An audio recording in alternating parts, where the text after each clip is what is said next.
on June 14th this year, the Commission decided to solicit views and proposals from the public about the Uniform Civil Code. A move that keeps the pot boiling on one of India's most ideologically as well as politically rivaled issues.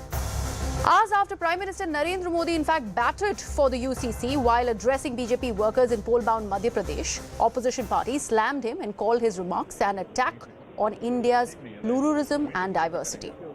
India's top Muslim body, the All India Muslim Personal Law Board, even held an emergency meeting last night to decide opposing the implementation of UCC altogether. But even as opposition accuses the Prime Minister of resorting to divisive politics, Aam Aadmi Party has made a dissenting pitch by openly supporting the Uniform Civil Code. Now, this isn't surprising.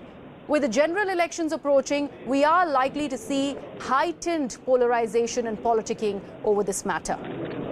But the crucial question is whether the original purpose of gender justice and equality that was imagined by Jawaharlal Nehru and B.R. Ambedkar could be lost in the din. Remember, the BJP manifesto for 2019 Lok Sabha elections had also stressed on UCC to bring in gender equality in its truest sense. It promised that a uniform civil code would be drafted drawing from the best traditions and harmonizing them with modern times. This implies that the UCC would include the best provisions of all personal laws. So rather than rushing to create a UCC ahead of general elections 2024, isn't it important to first ensure the participation of all religious groups and the judiciary? Because remember, a uniform civil code cannot just be a reform of personal law of minorities. It will require reforms of Hindu practices too. Like not all Hindus in the country are governed by one law. Marriage amongst close relatives is prohibited by the Hindu Marriage Act 1955, but is considered auspicious in the South India. There is no uniform applicability of personal laws among Muslims and Christians either. A codified Muslim family law based on progressive interpretations of the religious text remains remarkably missing. On the other hand, the constitution protects the local customs of Nagaland, Meghalaya and Mizoram. Even land laws in several states are discriminatory and daughters do not inherit the landed properties in the presence of sons. In fact, if you also look at the Special Marriage Act 1954 and the Indian Succession Act 1925, which are examples of voluntary adoption of the Uniform Civil Code, they also have seen roadblocks that have been created through the recently enacted love jihad laws that prohibit interfaith marriages. So what do they do if not to basically violate the spirit of the Special Marriage Act? Given these vast and varied examples, wouldn't it be ideal that the enactment of the Uniform Civil Code happens in a piecemeal manner so that it remains in tune with the spirit of Article 44? A just code rather than a uniform code to strike the right balance. How's that for consideration?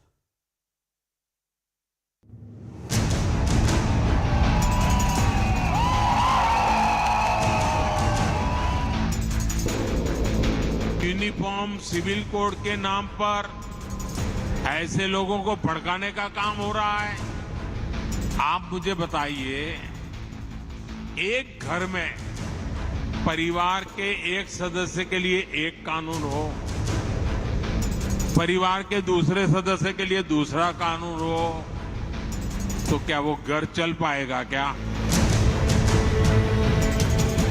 The country needs so many answers from the Prime Minister of India. These all issues to divert the real issues of the country. प्रधानमंत्री जी, हिंदू मुसलमान का मसला ही नहीं है। Tribal customs का क्या करेंगे? विविधता भरा देश है ये। हिंदू धर्म के अंदर ही जितनी विविधता है, आप उसको खत्म कर देंगे। Why uniform civil code is not applied in Hindu temples? There should be uniform civil code in Hindu temples. They believe that God is for everybody. Then everybody should be allowed to enter. हम ईमानदारी से मुस्लिम समाज को development की तरफ आगे ले जाने की बात न केवल कहते हैं बल्कि धरातल पे करते भी हैं। और सपा हो, कांग्रेस हो, बसपा हो, इन तमाम लोगों ने केवल और केवल मुसलमानों को गुमराह रखने का काम किया, लेकिन कभी भी मुसलमानों के लिए ठोस काम इन्होंने नहीं किया। मैं मानता हूं कि यही वक्त है और सही वक्त है जब देश को कॉमन सिविल कोड मिलना चाहिए। सैद्धांतिक रूप से हम यूसीसी का समर्थन करते हैं। संविधान में भी आप ऐसे देखेंगे तो आर्टिकल 44 इसका समर्थन करती है। कंसेंसस और सबको एक मत में लाकर ही इसको आगे जाना चाहिए।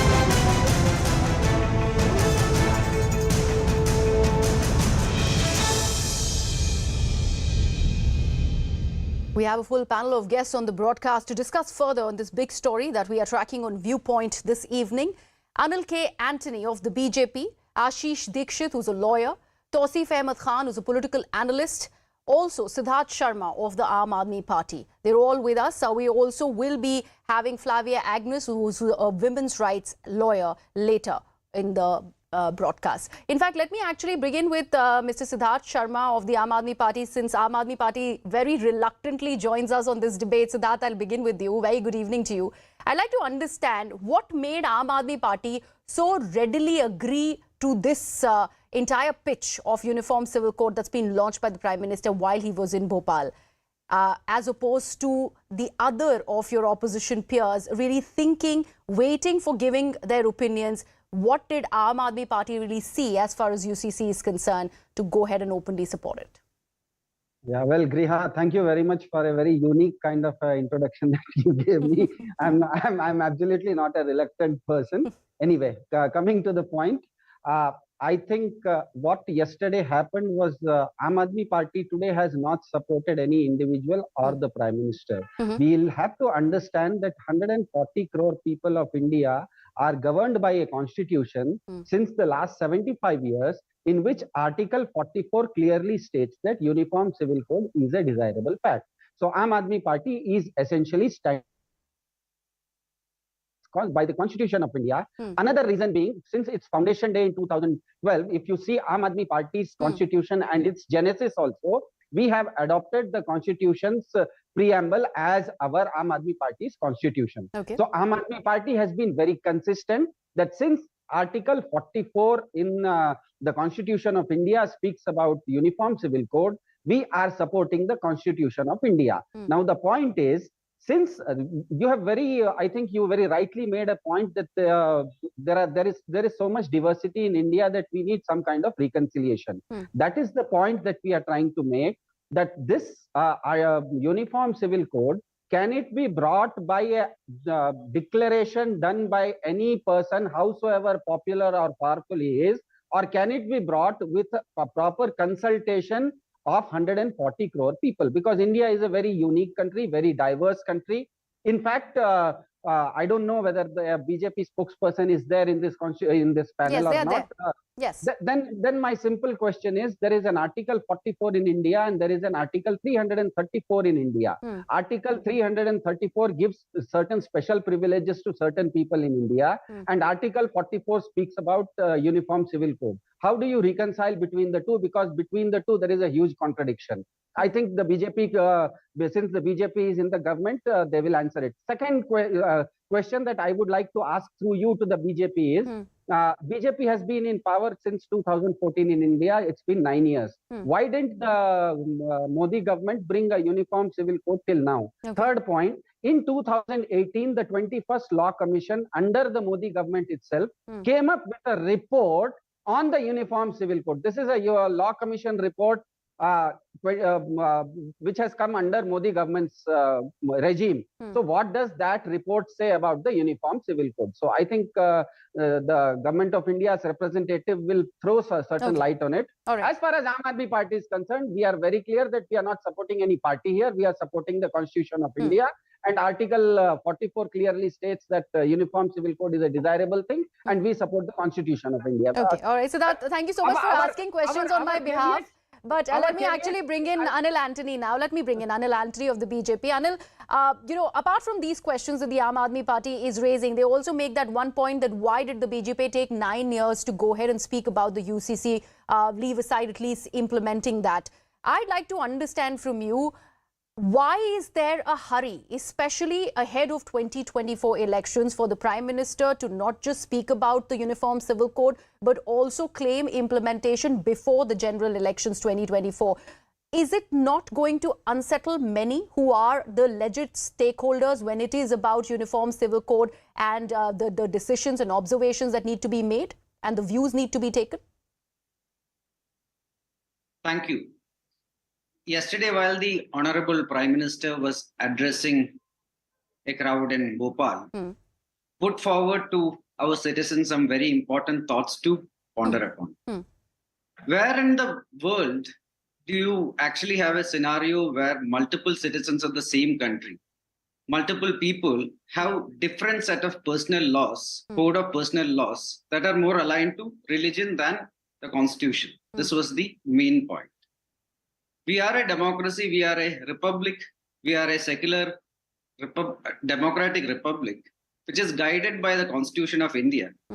And as everybody here are aware, the Article 44 of the Directive Principles of State Policy, the Part 4 of the Constitution, very clearly, it is the guiding principles of governance for every government. And it very clearly says that a uniform civil code should be endeavored by every government. And this was what the Prime Minister was also suggesting yesterday, which is a thought which many, including the founding fathers of our constitution, including Dr. B.R. Ambedkar, shared very similar. You know, Anil, I'm sorry for interjecting, but I'd like to understand this one thing, that endeavor to achieve it and going ahead and forcing the implementation. That's how it is being projected and perceived by various other political parties, the opposition specifically. Yes, I will how does the BJP plan to counter that? Yes. So sadly, like, there is no question, like, this is all misinformation, and these are all misunderstandings that certain political parties, especially certain opposition parties, are trying to create among the public.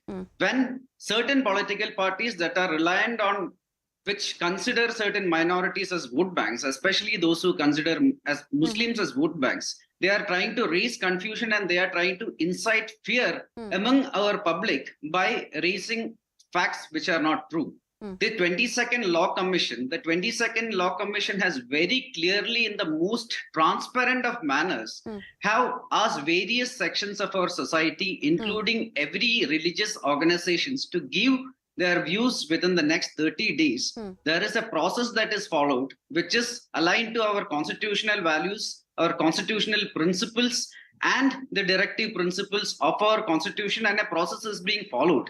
While a process is being followed to build consensus, here are some people in the opposition, because they want to polarize the electorate, because they want to create fear among the minorities, especially the Muslim communities, are creating false narration that certain things are being pushed into the population, which is wrong.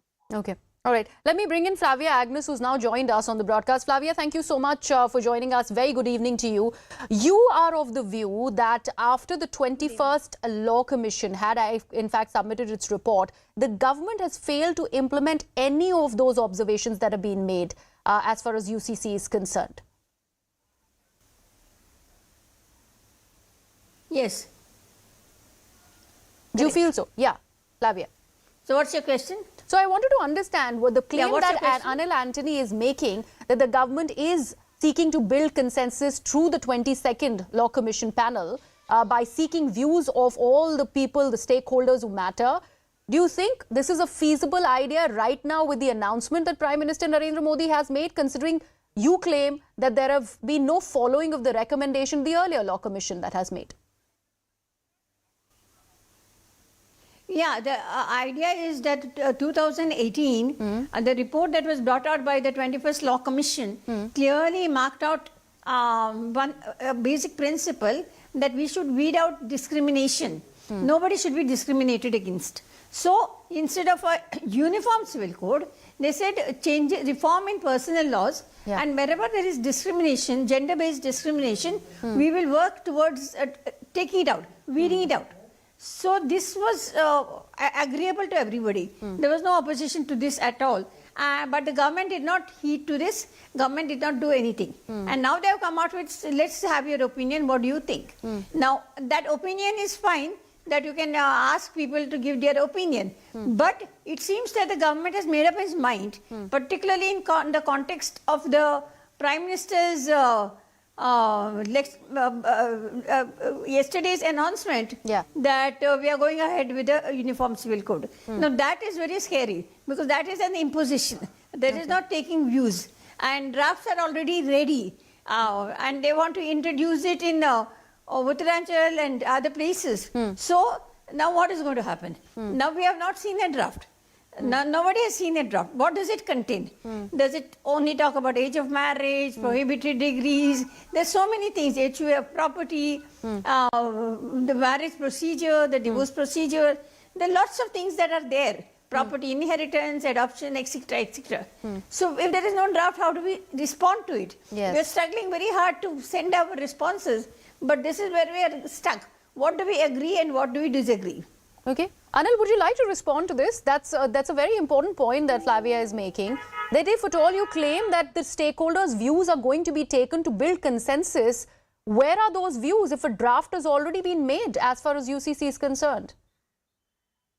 See, the Law Commission is working on a, like in the last month, the Law Commission did ask every member of our society to give their views. So views are being taken. In the next 30 days, everybody are asked to give their views and then processes are being followed. Okay. So at this moment, while the process is ongoing, first of all, it is very unfair and it is not right to say that already an end decision has been made or already we have decided to push it. So this is not the fact. At this moment, the Law Commission is working on consensus and the Prime Minister yesterday was not pushing anything to the public. The Prime Minister was raising a very important, pertinent point as a question to the public when he very clearly said that nowhere in the world do we have a scenario where different members of the population, different segments of our population who are citizens of the same country have different set of personal You made that laws, point, but I'd like to understand this one thing, Anil. You know, I'd like to understand this one thing. You say 30 days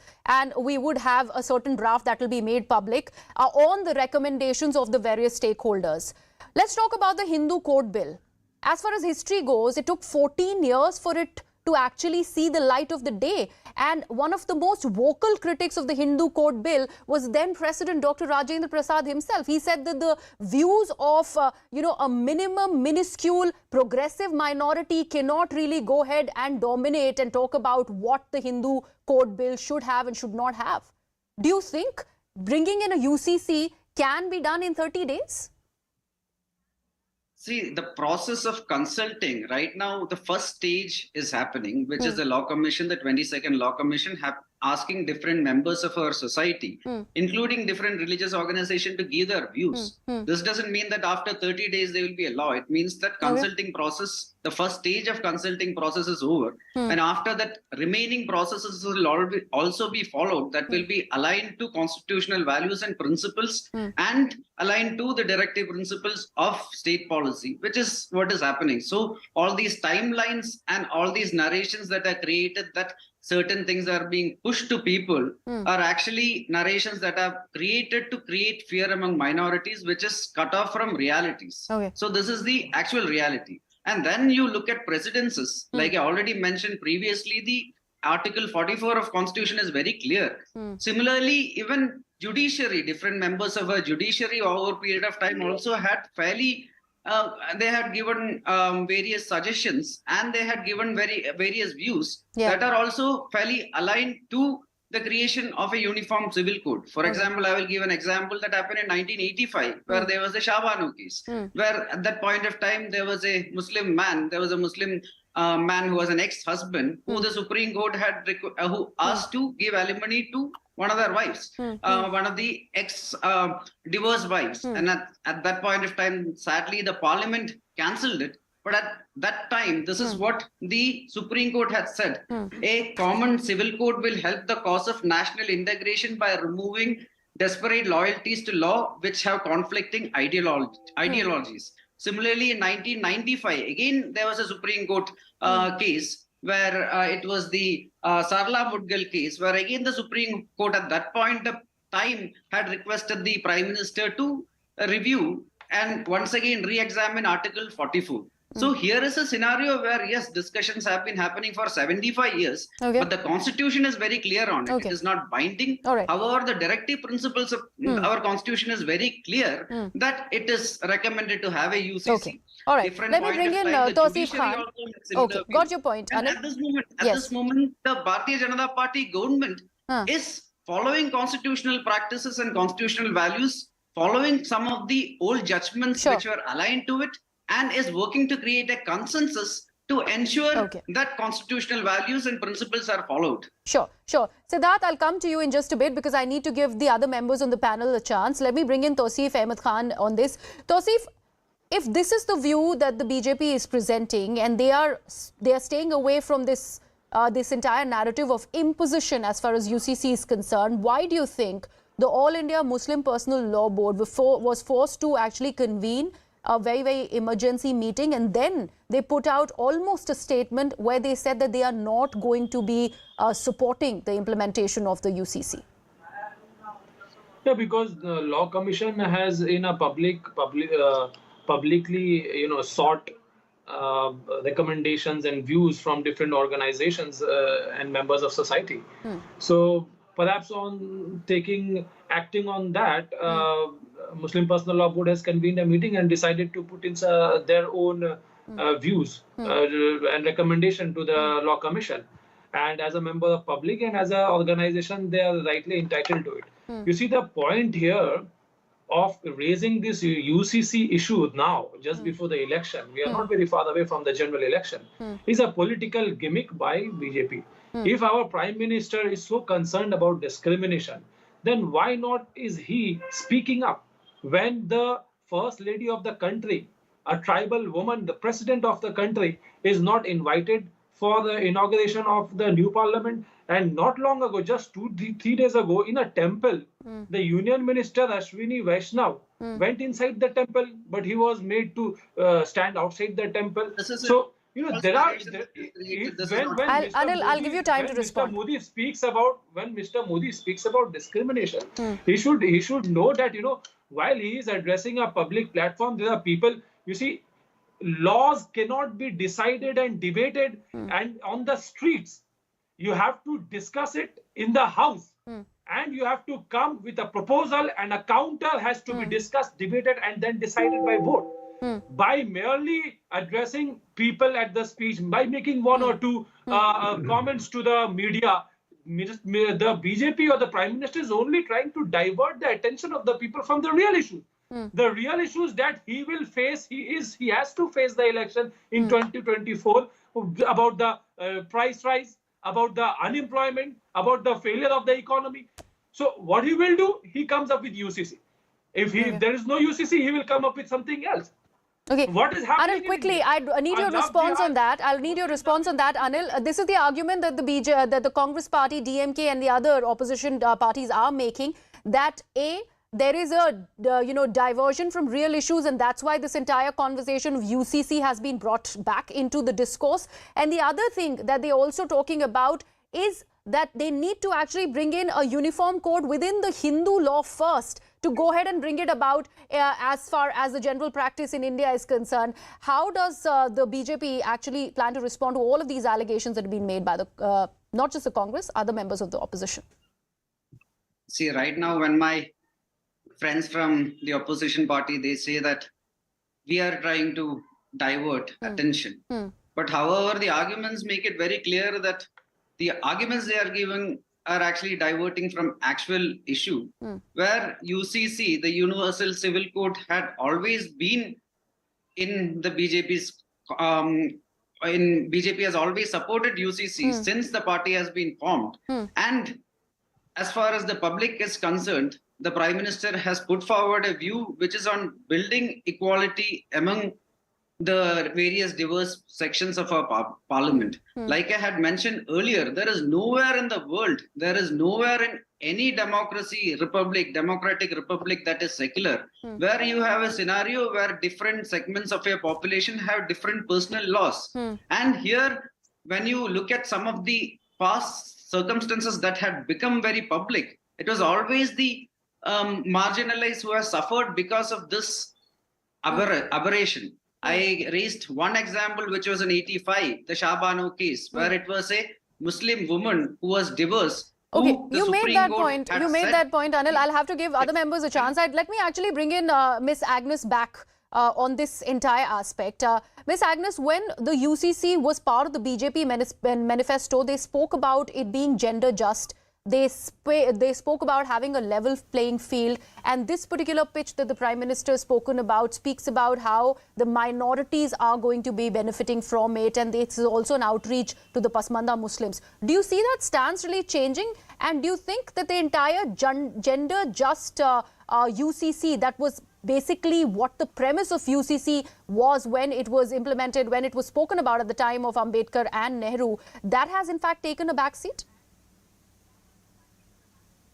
I think it has taken a backseat, and what Prime Minister said yesterday at Bhopal was very disparaging for Muslims. Saying Muslims don't have, Muslims this, Muslims are poor, Muslims are pushed backwards because there is no UCC. But he has never mentioned not one word about discrimination against women in the Hindu Code Bill or Hindu law. And we have this HUF property, and the 21st Law Commission clearly talked about abolishing HUF property and how Hindu women are denied. There are so many discriminatory practices under Hindu law.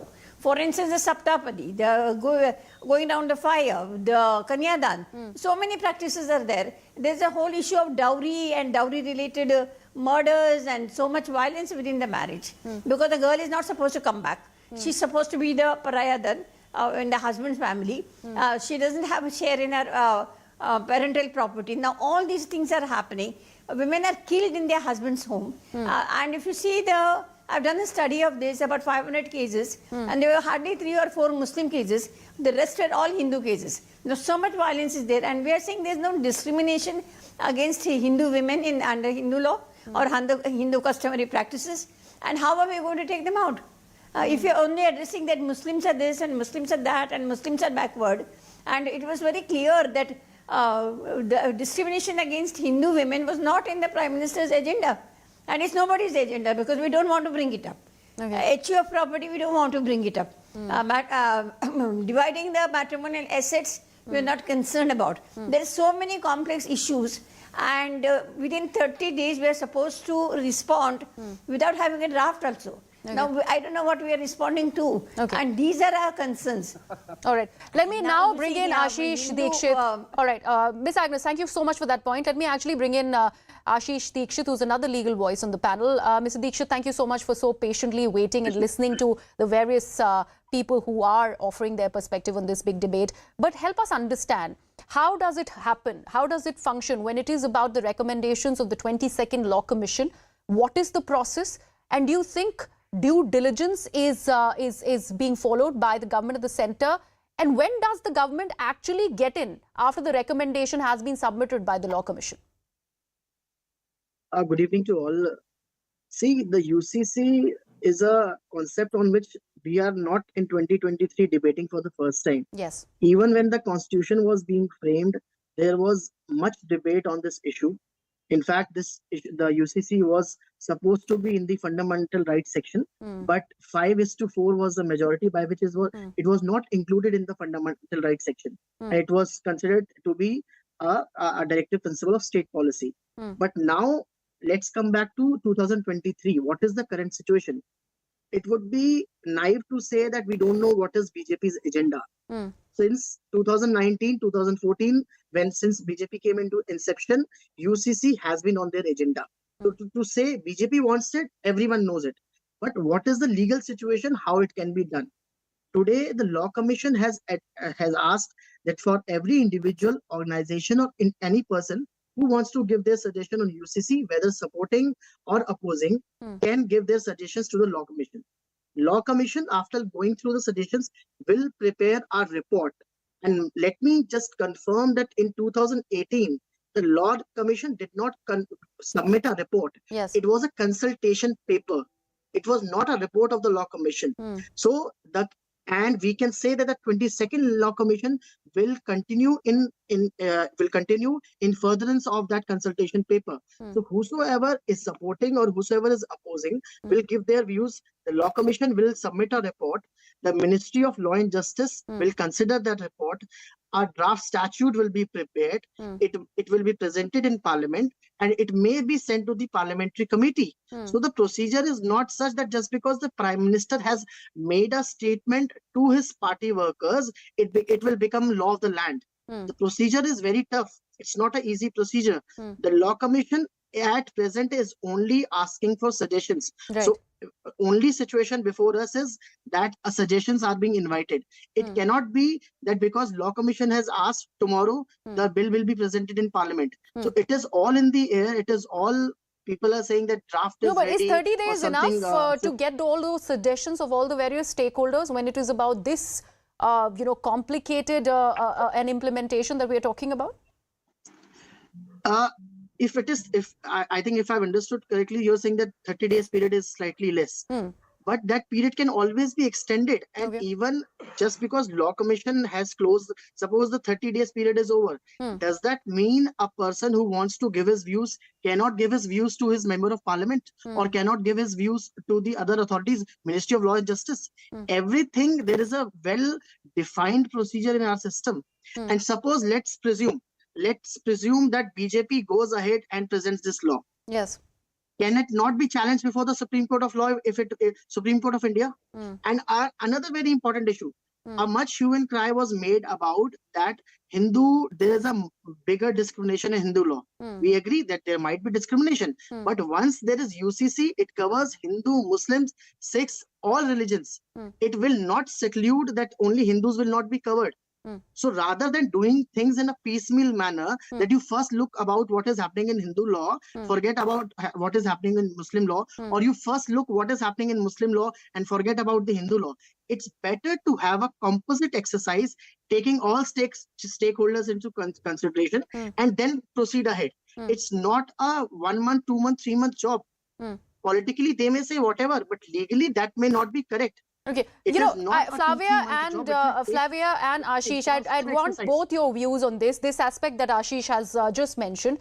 Let's take, for example, the Special Marriage Act. If at all there is marriage between two parties who are both Hindus, they are governed by the Hindu Marriage Act. However, if the parties happen to be Muslims who are married under the Special Marriage Act, they are not governed under the Muslim Sharia law. So that difference is there. So we're talking about all of these differences. So this point that Ashish is making, Flavia, do you think it is practically possible to skirt over all of these differences, talk about a composite sort of a framework to be, to be brought about so that that implementation can happen as far as UCC is concerned? Flavia?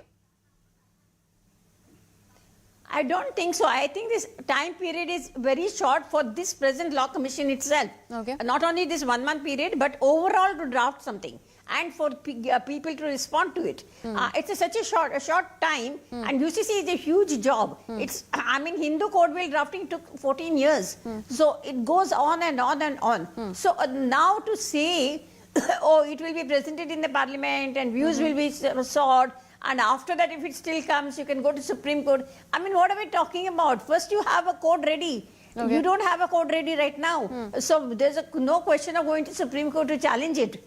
So we have to be very cautious about it. And again, I repeat that when Prime Minister gave a call, if he had made it all inclusive for all communities, it would have been much soothing to hear, but here it is very targeting a particular community and saying that we need it immediately because my Muslim sisters are suffering, Muslim community is suffering, they're poor, they're vulnerable, etc. Shows very clearly the government intention, and this is very, very alarming. So let us talk about it in a very cool manner. Let us see that how many communities are there, and to 2018 report of the 21st Law Commission, to what extent it has been implemented, what were the suggestions, how will they be practically dealt with. I think we need a debate which is very informed debate rather than this kind of a rhetoric. All right. Okay, Siddharth, you wanted to come in on various junctures. I'd like to give you the last word now. After listening to all the panelists, do you feel Aam Aadmi Party has jumped the gun in supporting the UCC? You need to do more considerations, or do you think you are well within the right path to go ahead and support the government's initiative as far as implementation of UCC is concerned? Yeah, Griha, I think you hit the nail very rightly during the discussion when you said that UCC has to be a gender just and equality based law. One thing the CNN, News18 viewers would have noticed in this program is that this kind of exercise needs a lot of preparation. Yes. And BJP's spokesperson doesn't seem to have come well prepared because two things. On one side, yesterday the Honorable Prime Minister has clearly said that क्या इस देश में दो तरह के कानून हो सकते हैं, नहीं होने चाहिए. And the BJP spokesperson in this program itself said that this is not about a law, this is about a consensus building. We are just under the Law Commission's aegis. We are trying to take opinions from people. So there is a paradox here. The second point, this is an issue which needs a lot of gravitas. Is the BJP today saying, because uniformity is absolutely paradoxical to something called special privileges. Is the BJP today saying that Article 334 of India will be abrogated because you need to bring in Article 44, the Uniform Civil Code? I think the BJP has to answer these questions which require a certain amount of gravitas. This is not a thing that you just, we have to do a lot of research into it. Very clearly, BJP has to take a stand today that because the word itself, uniformity versus special privileges, are paradoxical to each other, is BJP today saying that Article 334 will be abrogated to bring in Article 44? Point number two, the BJP spokesperson on this program has to very clearly say, yesterday the Prime Minister has very unequivocally said that this nation has to have cannot live with two kinds of laws. The Prime Minister was very unequivocal. And the BJP spokesperson on this program very clearly said that this is just a exercise in taking opinions. And the strange thing is that in this program, there is not a single political party which is opposing Uniform Civil Code. Yet the BJP spokesperson twice in this program said the opposition is going hammer and tongs. I don't know who is the opposition in this program who is going hammer and tongs. Why is BJP in a paranoia here? This clearly shows that BJP right now is ill-prepared about the entire UCC. I don't know. I don't think they are well prepared enough to debate these kind of issues. All right, take your point there, Siddharth. Thank you so much for actually sharing your views. I'd like to thank all my panel members for joining me on this important debate and taking my cue from the words of Flavia Agnes. We have to refrain from rhetoric because this is an important debate. It needs to be an informed one. And again, reiterating the point that I had made at the start of the bulletin, that this needs to be first gender just rather than uniform. And that needs to be taken into consideration by the Government of India before this entire pitch of implementation of Uniform Civil Code. With that, we are getting some breaking news now on the broadcast. We've been told that the Bhim Army chief has been shot at in Saharanpur in Uttar Pradesh. Reports now suggest that the bullet just grazed his body. The assailant, in fact, targeted his convoy. So this is an important piece of breaking news, a shocking one at that, that's coming in from UP Saharanpur, where we've been told that the Bhim Army chief's convoy was attacked. The assailant, in fact, targeted the Bhim Army chief, and the bullet, as you can see in the visuals where he is in the hospital being treated currently, just grazed his body, probably somewhere along his back. That is what we are picking up at the moment. This will obviously create a huge amount of speculation as to who really was trying to go ahead and target the Bhim Army chief. However, an important piece of news that we are getting from Saharanpur. My colleague Amit Kumar Singh is joining us on the broadcast. Amit, सबसे पहले ये बताइए कि कुछ पता चला है कि जिन्होंने मारने की कोशिश की है भीम आर्मी चीफ को, उनके बारे में कितने लोग थे, एक आदमी था, क्या जानकारी दे सकते हैं? देखिए इस बारे में अभी मालूम नहीं चला है कि कितने लोग थे। ये जरूर मालूम चला है कि एक कार से ये लोग पहुंचे हुए थे और प्रत्यक्षदर्शियों ने जो बयान दिया है पुलिस को, उस आधार पर देवबंद के आसपास के सभी इलाके में घेराबंदी कर दी गई है। बाकायदे बैरिकेडिंग करके पुलिस हर जगह इन्वेस्टिगेशन कर रही है और उस कार को पकड़ने की कोशिश कर रही है। अब उस कार में एक लोग बैठे थे, दो लोग बैठे थे, तीन लोग बैठे थे, इस बारे में अभी तक जानकारी नहीं मिल पाई है। एक अच्छी बात यह है कि जो गोली है वो चंद्रशेखर को छू कर निकली है, यानी कमर से छू कर निकली है और उसका प्राथमिक इलाज जो है शुरुआती इलाज वहीं की नजदीकी अस्पताल में चल रहा है और वो खतरे से बाहर है। लेकिन अगर हम तस्वीरों को देखें तो किस तरीके से जहां पर बैठते हैं, जो फ्रंट सीट पर चंद्रशेखर जहां बैठे हुए थे, उसके गेट को देखें तो गेट को गोली चीरते हुए उनके सीट में जाके लगी है। तो आप इससे अंदाजा लगा सकते हैं कि जो हमलावर था वो कितना शातिर था और उसका सीधा निशाना चंद्रशेखर थे। बहरहाल पुलिस इस पूरे मामले में इन्वेस्टिगेशन कर रही है और पुलिस का दावा है कि जल्द ही जो कार सवार बदमाश थे, वो कितने थे, 1 थे, 2 थे, 3 थे, इस बारे में जानकारी नहीं है। लेकिन पुलिस की शुरुआती जांच में यही है कि अब जो भी बदमाश थे उन्हें तुरंत गिरफ्तार कर लिया जाएगा। जी। All right, thank you so much for that, Amit. We will keep an eye on this story as the Bhim Army chief has been targeted and shot at in Saharanpur in Uttar Pradesh. We're right now slipping into a very short break on Viewpoint, but on the other side, the political storm continues over Rahul Gandhi's US visit after a Congress leader registered an FIR against BJP's Amit Malviya, accusing him of taking an anti-India stand. The BJP has hit back, claiming a link between Rahul Gandhi and George Soros. That debate is coming up after a short break.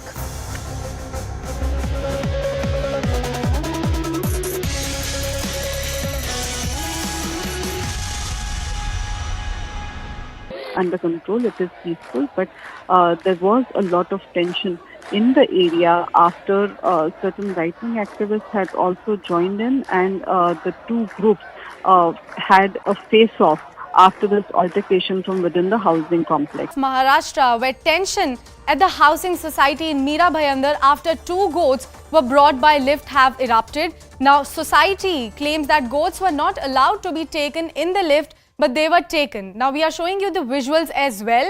Police had to intervene in this particular matter, even as a large crowd gathered over the issue. Now, protesting residents chanted Chalisa and Jai Shri Ram outside the buildings as well. So it is a shocking and breaking news coming in from the state of Maharashtra, where tension at the housing society in Mira Bhayandar after 2 goats were actually brought by lift. Now, society claims that goats are actually not allowed to be taken in the lift, but they were taken. Now, police had to intervene in this particular matter, even as the large crowd gathered over this particular issue.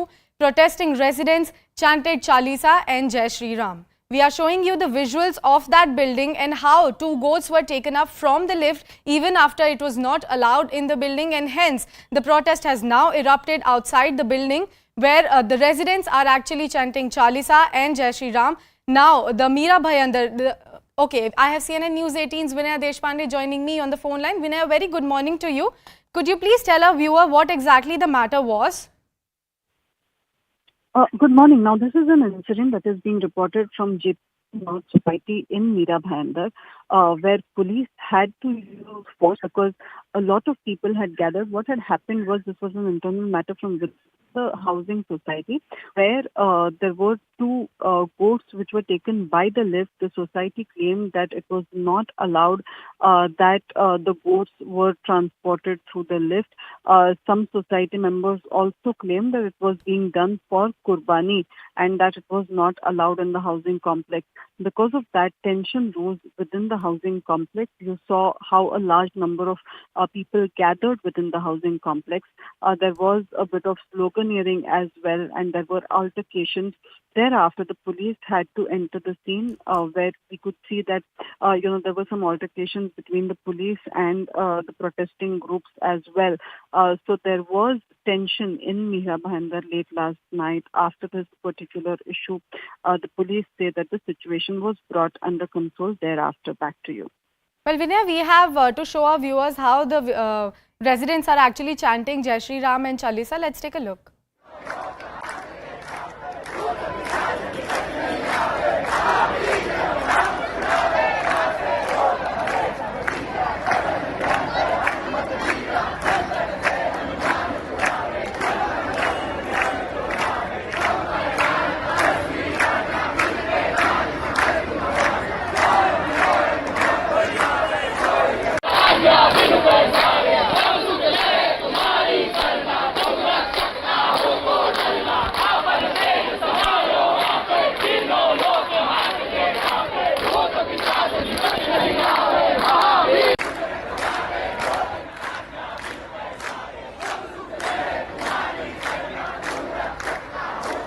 showed our viewers how residents are actually chanting Chalisa and are singing Hanuman Chalisa as well and are chanting Jai Shri Ram outside their residence. But do we have any official word coming in from the cops as well since they intervened in this particular matter? Well, yes, the cops said that they deployed police personnel at Mira Bhayandar the minute they came to know about the brawl, and that, once tension started rising, a team of police was sent there in order to control the crowd. There were some altercations there as well, and, as per our information, the police had to resort to some use of force in order to disperse the crowd as well. So as of now, what we are learning is that this was, the tension in the area was going on till late last night, where there were, confrontations and altercations between two groups, ostensibly over the issue within the housing complex, where both the groups started complaining that this was against what was agreed within the constitution. In fact, we saw that there were several altercations from within the housing complex as well, where the members who raised objections were seen confronting those who had brought the goats within the housing complex. There was a debate about why they were being stopped and how a large number of crowds gathered thereafter as well.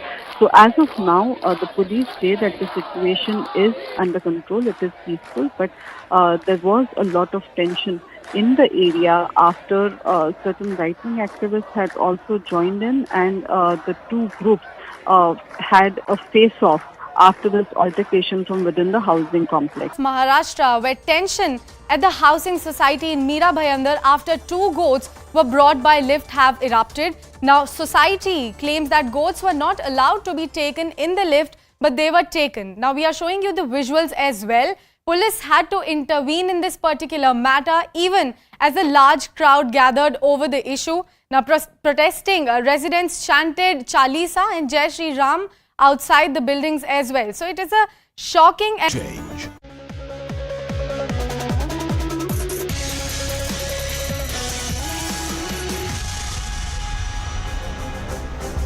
Welcome back. You're watching Viewpoint with me, Griha. Branding Rahul Gandhi as dangerous and playing an insidious game. That earlier seemed to have cost BJP's IT cell head Amit Malviya with an FIR slapped against him, has now had the party put all its weight behind him. Now remember, on June 17th this year, Amit Malviya posted a video that had animated depictions of a person who wants to quote-unquote stop Modi at any cost and takes Gandhi's help in the matter. The video allegedly features altered versions of Gandhi's speeches by spoofing them and claims that he's being used by foreign forces who wish to break India. The Karnataka police has filed an FIR against Amit Malviya on a complaint that was written by Karnataka Congress leader Ramesh Babu and also Priyank Kharge, and booked him under sections of criminal conspiracy, promoting enmity and hatred among others. And the Congress's claim is that Rahul Gandhi had been quote-unquote made a target of malicious and false 3D animated video, to which the BJP has now come out with a rebuttal.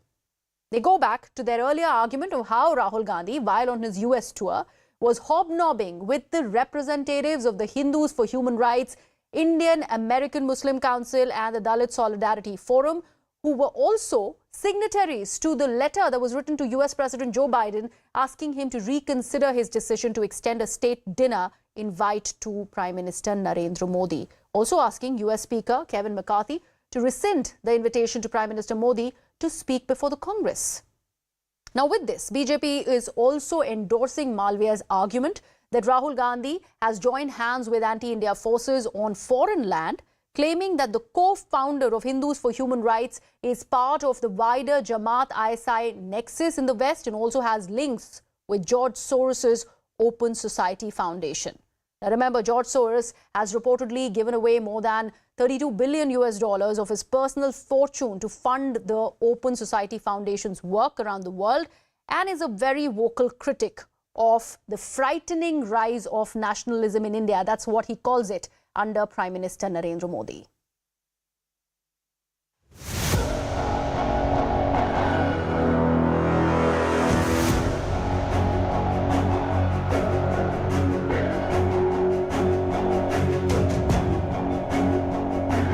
Tell me which part of the FIR that has been lodged against Mr. Malviya is with malified intent. Who is the creator of the video? Who is the one who is spreading the video? Who is getting the video to have enough traction on social media? Who is spreading these lies? If there is anyone responsible to play with truth, to play with facts, to play with people's images, to play with the country's reputation, it's the IT cell of the BJP. आपातकाल की याद निश्चित ताजा करते हुए गांधी खानदान ने पुनः देश को ये प्रमाण दिया है, चाहे राज्य में उनके पास सत्ता है, उस सच को दबाने के लिए किस हद तक जा सकते हैं।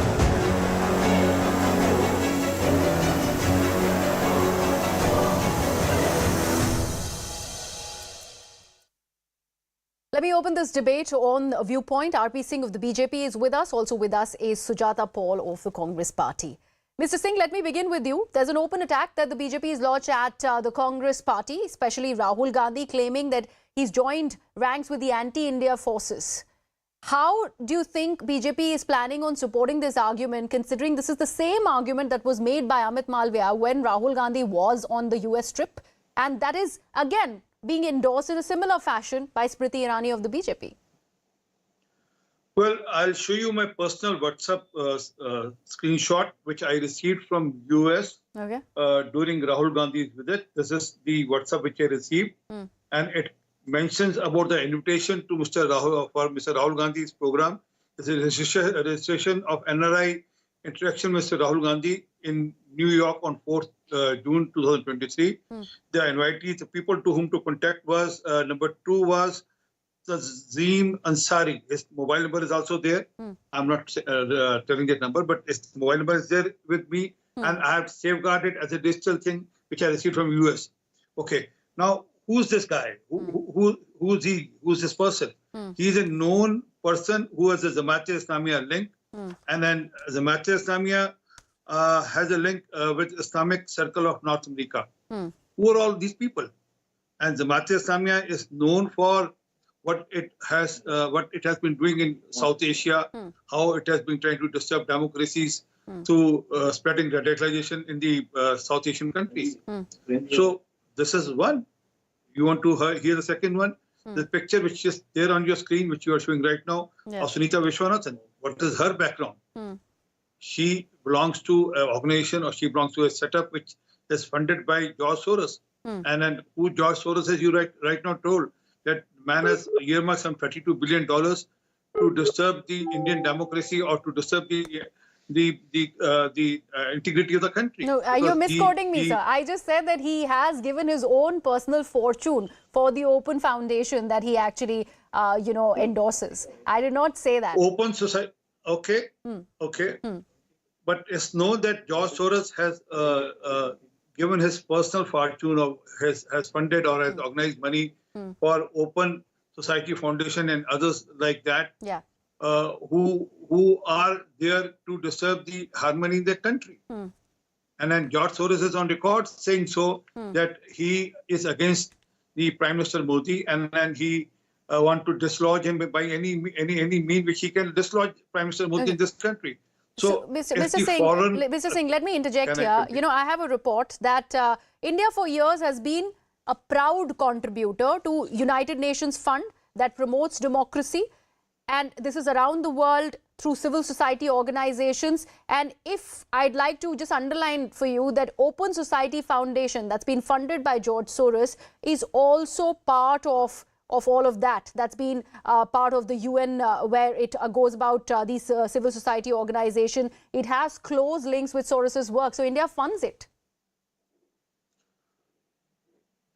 What did George Soros said? Isn't he on record saying, yes, he want to dislodge Prime Minister Modi by any mean? Isn't on record saying so? So the man who is sitting in foreign land is trying to disturb the Indian democracy and then trying to use his money or whatever resources he has or whatever resources he can organize to disturb democracy in India, or he is known for doing so. because of his other reasons also, because of his financial reasons and because of his personal reasons also. So how can we bear that? There's someone sitting abroad is trying to disturb. And then Rahul Gandhi, give me a second. Rahul Gandhi meet all such people abroad, and invitations are being forwarded by all such people who want to disturb the harmony in the country. Okay. Okay. Mr. Singh, I'd like to understand this one thing. Being a vocal critic of Prime Minister Narendra Modi and the way he is functioning in India can be one thing. But making the claim that you are suggesting that Mr. Soros has made, where do you think that has been put on record? I'd like to understand that. Where has he said that I'm making every possible attempt to go ahead and dislodge Prime Minister Modi? I don't think he is, he has that kind of immense power to even go about doing that. We're talking about a democratically elected leader, Prime Minister Narendra Modi. Well, it's not that he can do it, but his intentions are so. And I'll send you while on the debate, I'll send you records and details of his intentions, which he has openly put on record. Okay. That he doesn't like Prime Minister Modi and he wants to dislodge Prime Minister Modi. So what is it? He wants to dislodge a democratically elected Prime Minister of the country. Okay. Let me bring in Sujata Paul. Sujata Paul, the allegations by the BJP, the press conference by Smriti Irani, which was just recently concluded, all, in fact, talk about how Rahul Gandhi is quote-unquote joining hands with anti-India forces. BJP likes to call George Soros India beta. How is the Congress choosing to respond to all of these allegations?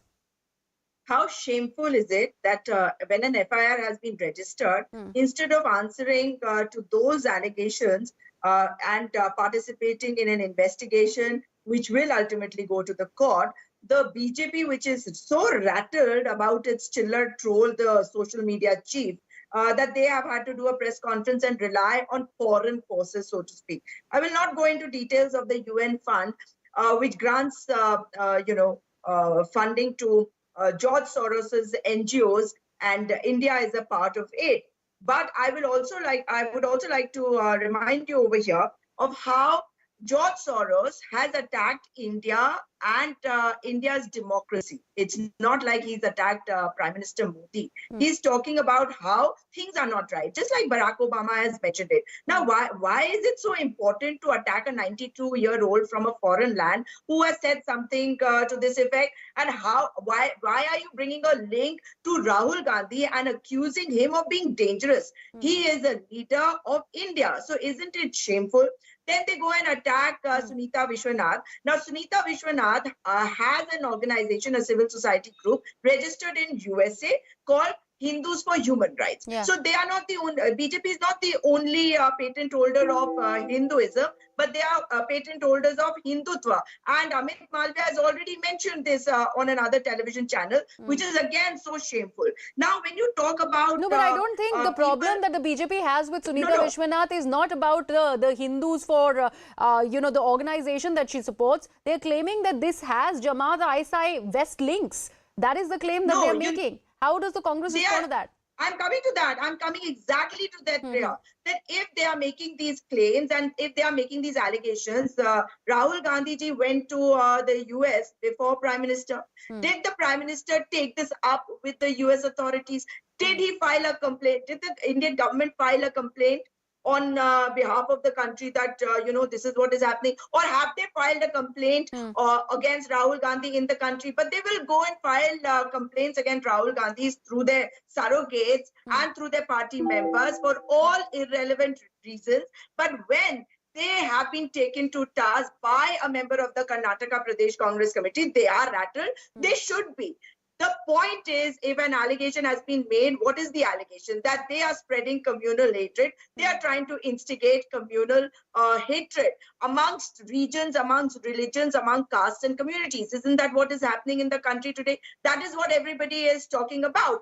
And the BJP needs to understand that all these foolhardy, press conferences are not going to be the answer. You can't just go and save Amit Malviya by having a press conference. Sujata Paul, I'm really very short on time on the broadcast, but I'd like to understand this from the Congress party. You're representing the party.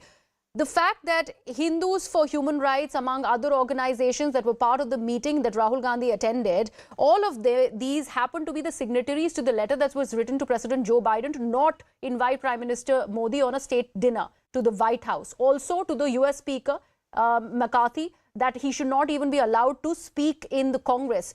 Do you think all of this put together and Rahul Gandhi going ahead and meeting with them also, probably underlines a statement the Congress party is choosing to make against the Prime Minister of the country? Very quickly. You cannot. Yes, you cannot stay isolated in a world of globalization, and everybody will have their own views, but that doesn't mean that every view of theirs is going to be endorsed by us. Right. Like the Prime Minister, he has proved now that there's no democracy in the country by saying that, oh, why are you meeting somebody who is all right, Sujata, I got your point. Mr. Singh and Sujata, I'm really sorry, I'm short on time of the broadcast. We'd have to wrap Viewpoint with that. Thank you so much for watching.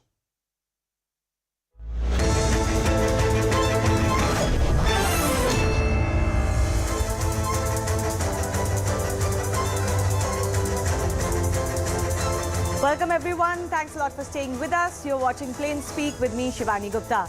The debate on Uniform Civil Code has intensified. Just hours after the Prime Minister made the biggest UCC pitch publicly, several opposition parties have slammed the BJP for raising this ahead of both Madhya Pradesh, where he was, and general elections in 2024. The All India Muslim Personal Law Board held one of its first meetings to discuss UCC last evening. They've once again strongly opposed the idea.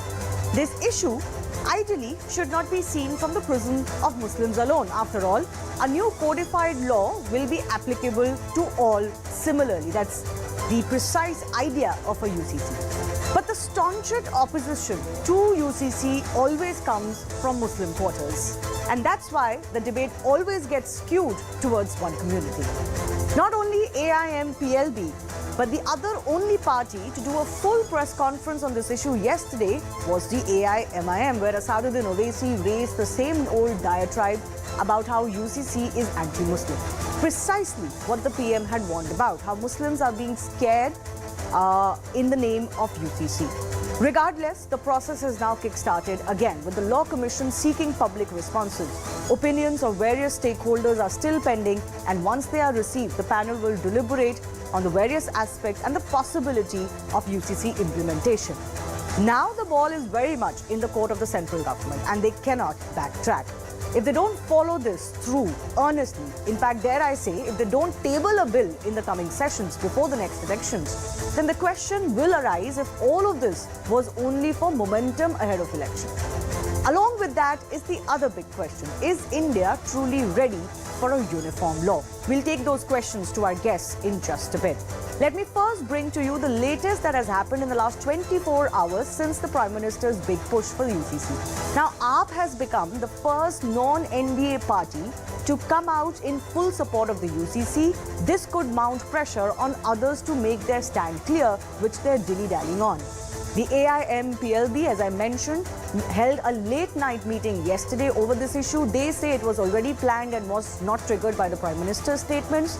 They have announced that they will submit their response in the first week of July, but they are opposed to the very idea as they have been in the past. Meanwhile, Law Commission has disclosed that they have received 8.5 lakh responses till yesterday on their public deliberation. And they've also clarified, because this question came up, what has changed and why is the Law Commission doing this again after 2018 report which said that this is not the time or there's no need for UCC. They have clarified that between 2018 and 2022, the commission was not functional. So when the new body was appointed, they took up this matter again, and that's why in June they asked for public responses. Now, many people suggest, including the AIM-PLB, that UCC is against Indian Constitution, but nothing could be further from the truth. The idea is very much enshrined in the Indian Constitution. Article 44 lays down that states shall endeavour to secure a UCC for citizens throughout the territory of India. What is the UCC? Basically, one law for all religious communities in personal matters such as marriage, divorce, inheritance, adoption, etc. This is one of the directive principles of state polity, which means that it may be not enforceable by court as it stands today, but the principles laid down are fundamental to governance. During the debates in the Constituent Assembly, this matter was discussed, and B.R. Ambedkar, one of the architects of the Indian Constitution, had opposed the delegates who wished to